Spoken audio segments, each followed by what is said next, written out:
속보 경쟁 이것도 고질적인 문제라고 합니다. 근데 클릭을 위해서 어떤 보도가 나오냐? 네.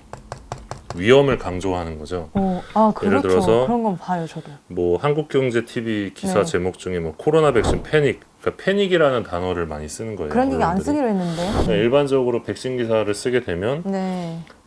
정은경이라는 키워드가 더 같이 등장을 하는 게 맞잖아요. 네. 이분이 질병관리청장이기 때문에. 네, 맞습니다. 네. 근데 문재인이 더 많이 등장을 했다는 거죠. 이유가 뭘까?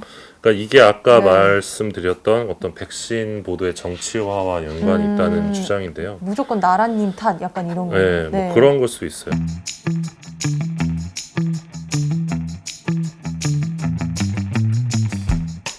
시청자 여러분 안녕하십니까? 안녕하세요.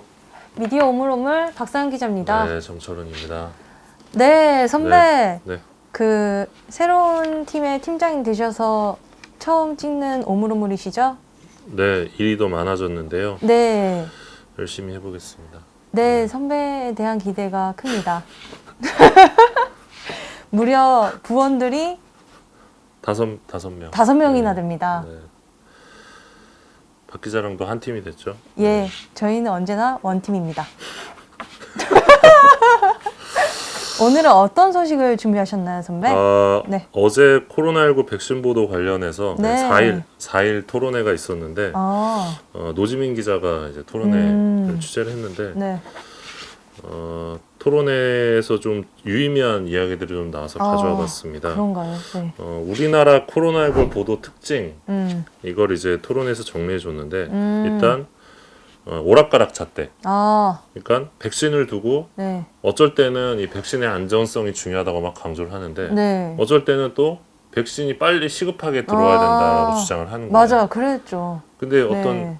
시급하게 들어오면 안전성 검증이 안 될 수도 있잖아요. 그럼요, 네. 네, 근데 또 안전성 검증을 하다 보면 좀 늦게 들어올 늦게 수 들어오죠. 있잖아요. 네. 근데 언론 보도가 이렇게 막 어쩔 땐 안전성, 어쩔 땐 시급성 이런 거를 좀 강조하면서 좀 오락가락 잣대를 보였다. 네. 그런 특징이 하나 있고 네. 또 하나는 방역 문제를 정치화했다. 그 지점이 하나 있고 네. 또 하나는 이게 되게 과학적인 문제일 수 있는데 이거를 네. 사건 기사 형태로 접근했다. 그리고 그럼 안 되는 또 속보 중심으로 접근했다. 네. 그리고 기사를 쪼개서 보도하고 어떤 발표에만 의존했다. 뭐 이런 걸로 요약이 된다고 합니다. 네. 그 팩트체크 매체죠 뉴스톱에서 네. 코로나 백신 기사를 분석한 결과 이런 보도 특징을 이제 형태가 구분을 했는데요. 네. 작년 1월부터 올해 2월까지 국내 75개 언론사에 이 코로나19 백신 기사를 대상으로 뭐 빅데이터 분석을 했다고 합니다. 그래서 4일자 토론회에서 그 결과가 좀 나왔는데 네. 좀 재밌는 부분이 뭐냐면 네. 이 백신 기사가 늘어나면 네.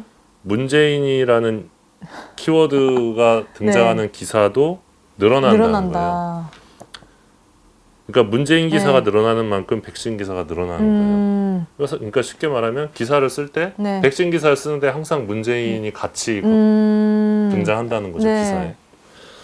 반면 이 정은경 질병관리청장 이분의 이름을 키워드로 삼은 기사의 경우는 문재인 키워드 수준의 어떤 백신과의 비례성이 확인이 안 됩니다. 그러니까 일반적으로 백신 기사를 쓰게 되면 정은경이라는 키워드가 더 같이 등장을 하는 게 맞잖아요. 이분이 질병관리청장이기 때문에. 네, 맞습니다. 근데 문재인이 더 많이 등장을 했다는 거죠. 이유가 뭘까? 그러니까 이게 아까 말씀드렸던 어떤 백신 보도의 정치화와 연관이 있다는 주장인데요. 무조건 나라님 탓 약간 이런 거. 네, 뭐 그런 걸 수 있어요. 그리고 이런 가운데 어떤 비과학적인 주장을 그대로 그냥 받아쓴 언론의 문제도 지적이 됐는데 대표적으로 최근에 이 김종인 국민의힘 비상대책위원장이 이 아스트라제네카 백신을 폄훼하는 그런 발언을 했는데 이거를 정치부 기자들이 그냥 검증 없이 그대로 이제 쿼터를 따서 기사화를 한 거죠. 그러니까 이러한 보도를 두고 어떤 보건의료 전문성이 떨어지는 정치부 기자들이 그냥 평소처럼 정치인 발언을 그냥 다루면서 이거를 여야 공방으로 소비를 해버린 거예요. 그 결과 어떤 문제가 발생하느냐? 이 지지하는 정당에 따라서 이 백신에 대한 신뢰도가 다르게 나타나는 거예요.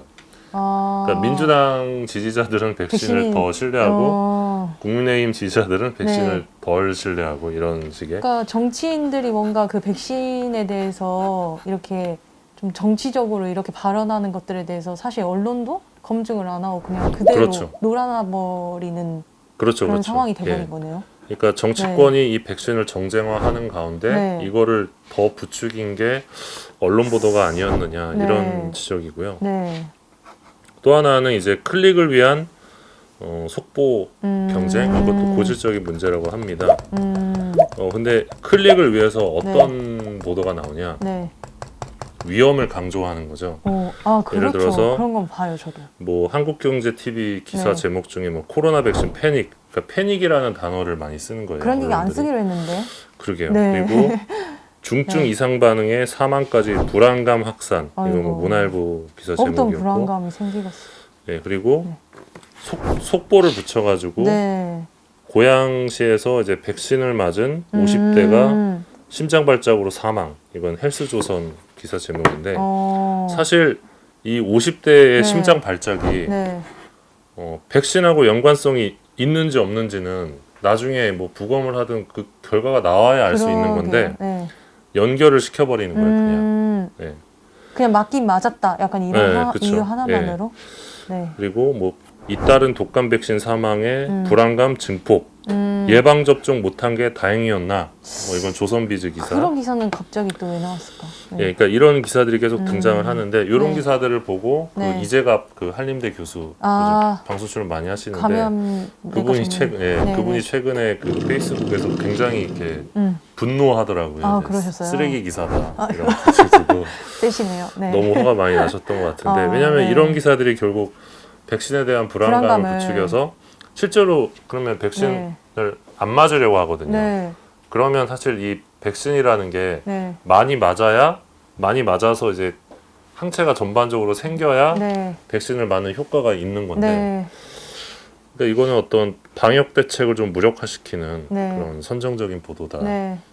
그래서 좀 화가 많이 나셨던 것 같더라고요. 아이고. 네.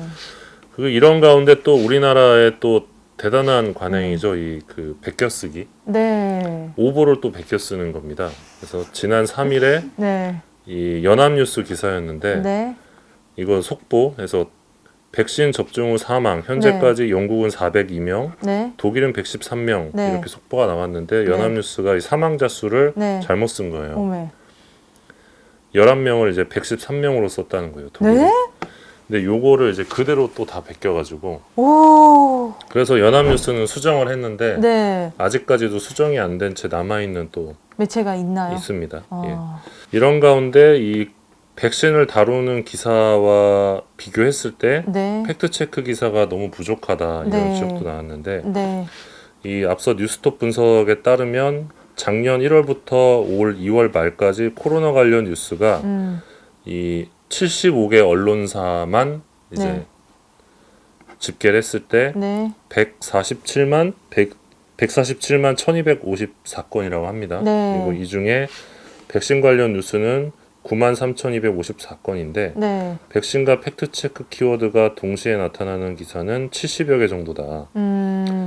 훨씬 너무 네, 네, 적네요. 네. 적다는 네. 거죠. 그런 상황에서 네. 일부 언론의 어떤 그 호들갑 네. 그리고 이걸로 어떤 좀 네. 정부에 타격을 주자 하는 어떤 네. 악의적인 의도의 보도 때문에 네. 아스트라제네카 백신이 뭔가 문제가 있는 백신처럼 뭐 이미지화되고 그렇게 되니까 질병관리청이나 정부 부처 입장에서는 네. 정책 결정을 하는 데 있어서 위축될 수밖에 없다.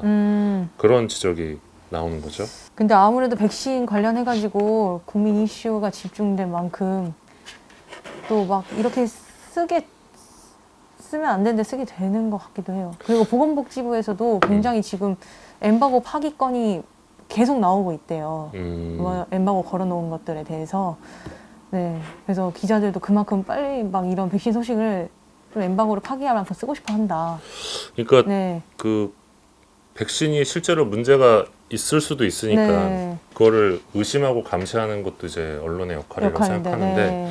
현재 국면은 현장의 불안감을 좀 무책임하게 증폭시키는 거 아니냐 이런 지적인 건데요. 네. 그러니까 일례로 지금 제기가 된 게 네. 2월 18일자 SBS 메인 뉴스 리포트입니다. 네. 그러니까 기사 제목이 이제 네. 부작용 백신 맞느니 사표 일부 의료진 거부라는 제목의 보도인데 그러니까 네. 의료진이 네. 백신을 거부한다는 내용이죠. 리포트 제목이 강력하네요. 이게 되게 세게 다가오죠. 네, 저한테도 다. 네. 의사들이 안 맞으려고 맞으면 한다 이런 뉘앙스이기 때문에. 나도 안 맞겠지. 그러니까요. 네. 근데 이 같은 리포트를 두고 그 TBS의 강양구 과학 전문 기자가 어떤 평가를 했냐면 네. 예를 들어 대한의사협회 설문조사에서 네. 의료진의 80% 이상이 불안감을 느꼈다 이런 식의 전제가 있어야 가능한 보도인데 당시 백신 접종 대상이었던 요양병원 종사자나 의료진 여론조사를 해보면 90% 이상은 백신을 맞겠다고 했다. 그러니까 이거는 앞뒤가 안 맞는 보도다 이렇게 왜 그런 보도가 나갔을까요? 강하게 이제 비판을 했거든요. 네. SBS의 리포트에 대해서. 네. 그러니까 저도 이런 보도가 좀 너무 지나치게 불안감을 확대시켰다. 그러니까 네. 의료진 중에서도 분명히 네. 백신을 맞고 싶지 않은 의료진도 있을 수 있겠죠. 네, 근데 그럼요. 그게 다수냐 소수냐의 차이인데 네. 그 소수일 수 있는 의견을 다수인 것처럼 이렇게 예. 저도 리포트 제목만 보면은 되게 다수의 네. 의료진들이 안 그런 맞고 싶어 경우는 한다. 조금 그 불안감을 좀 무책임하게 확산시키는 것 아니냐 이런 네. 비판도 가능해 보입니다. 그러니까 제 친구 중에도 이제 의사인 친구가 있는데 아, 네. 얼마 전에 만나서 이제 물어봤어요. 네. 너는 백신 맞을 거냐? 백신 맞겠대요. 네. 그러면서 굉장히 이성적인 놈이거든요. 네. 이성적인 녀석인데 아, 네. 이 백신이라는 거는 그 결국 확률 게임이다. 그래서 백신은 안 맞는 것보다 맞는 게 안전하다. 그러니까 나는 맞는다라고 하더라고요. 근데 대부분의 의사들이 아마 그렇게 생각하고 있을 것 같은데 네. 이렇게 뭔가 백신을 맞느니 사표를 내겠다 이런 네. 식의 오, 진짜. 리포트가 나와버리니까 네, 신기하네요. 네. 네. 그래서 어떤 속도전에 매몰돼서 뭔가 백신과 관련된 혼란을 조장하기보다는 과학적으로 검증된 사실을 객관적으로 전하는 게 필요하다. 네. 뭐 그런 지적인데요. 네. 관련해가지고 작년에 네. 우리가 또 백신과 관련해서 좀 논란이 좀 있었어요. 작년 10월 말쯤인데 네, 맞아요. 아마 박 기자도 기억하실 거예요. 네. 그때 인천에 거주하던 17살 학생이 네. 갑자기 사망을 해요. 근데 그때 이 친구가 네. 백신을 맞았다는 거예요. 네. 근데 그때 언론이 이제 독감 접종 백신 접종 후에 사망자가 속출하고 있다 이런 식의 보도를 막 네, 네. 했거든요. 그랬었죠. 네. 근데 이후에 이제 국가수에서 부검 결과를 내놨어요. 네. 부검 결과를 내놨는데 네. 이 17세 학생의 사인은 이 독극물 중독이었어요. 아, 그래요? 네. 그런 일이 그러니까 뭐 있었구나. 구체적인 거는 저도 네. 모르겠는데 독극물 중독이 사인이었다고 발표했어요. 그러니까 백신하고는 관련이 없었던 없다. 거죠. 그러니까 그 당시에 질병관리청이나 백신학회 쪽에서 백신과 사망 사이에 인과관계가 없다. 이 친구는 네. 반복적으로 강조했는데 이미 이제 공포나 불신 같은 경우는 네. 퍼진 상황이었기 때문에 되돌리기 좀 어려웠던 어렵고. 측면이었고요. 네. 그 당시에 조선일보 기사를 보면 뭐 네. 엿새간 10명 사망, 독감 백신 쇼크 이런 기사들이 막 실렸었는데 이게 일면 기사 제목이었습니다. 네. 그러니까 뭐 무료 독감 백신 맞은 18세 돌연사 뭐 이런 기억나, 식으로 나. 네. 그러면서 정부가 이 사실을 사흘 뒤에 공개했다. 그래서 젊은 청년이 백신을 맞고 갑자기 사망했는데 정부가 뭔가를 숨기고 있다. 이런 식의 서사를 또 만들어내기도 했었습니다. 네. 근데 이게 어떤 맥락으로 봐야 되냐면 네. 그 당시에 그 고대 감염내과 교수가 KBS 인터뷰에서 백신 접종이 독감으로 인한 사망 위험을 상쇄하고도 남는다 이렇게 막 강조를 했었고요. 네. 그리고 결과적으로 이 최종적으로 백신을 맞았을 때 네. 사망할 확률이 네. 0.00015%라는 또 주장도 있었어요. 네.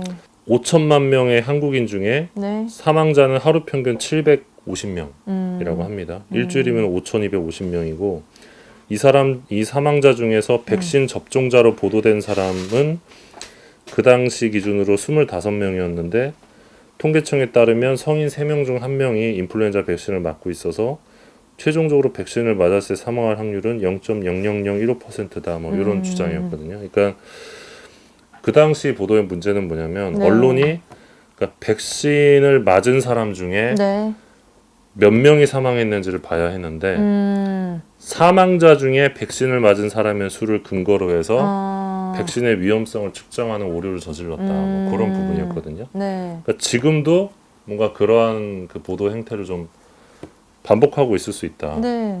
그러니까 백신을 맞은 사람 중에 몇 명이 사망했는지를 봐야 되는데 네. 사망한 사람 중에 백신을 맞은 사람을 찾아내는 거예요. 그럼 이렇게 되면 백신의 위험성이 좀 과대 포장될 수 있다는 네. 거거든요. 그래서 약간 이런 위험성들을 간과한 채 계속 뭔가 자극적이거나 혹은 위험을 조장하는 기사를 쏟아내면 언론이야말로 이 백신 접종을 방해하는 일종의 바이러스 같은 네. 존재가 될 수 있다. 네. 그 부분을 좀 명심해야 될 것 같습니다. 네. 네. 박 기자는 네. 차례가 돌아오면 네. 백신을 맞으실 건가요? 어쩔 수 없이 맞아야 될 것 같습니다. 어쩔 수 없이. 그러니까 이미 네, 저도 조금 박 기자도 무섭거든요, 사실. 예. 네. 그런 걸 이제 보니까. 네. 네. 저는 맞겠습니다. 제 차례가 언제 돌아올지 모르겠으나. 아, 네. 저보다 빨리 맞으시겠죠. 네. 네. 알겠습니다. 알겠습니다. 네. 백신 보도 소식 지금까지 정철은 기자였습니다. 저희는 네. 이 정도로 정리해 보겠습니다. 네. 네. 다음 시간에 뵙겠습니다.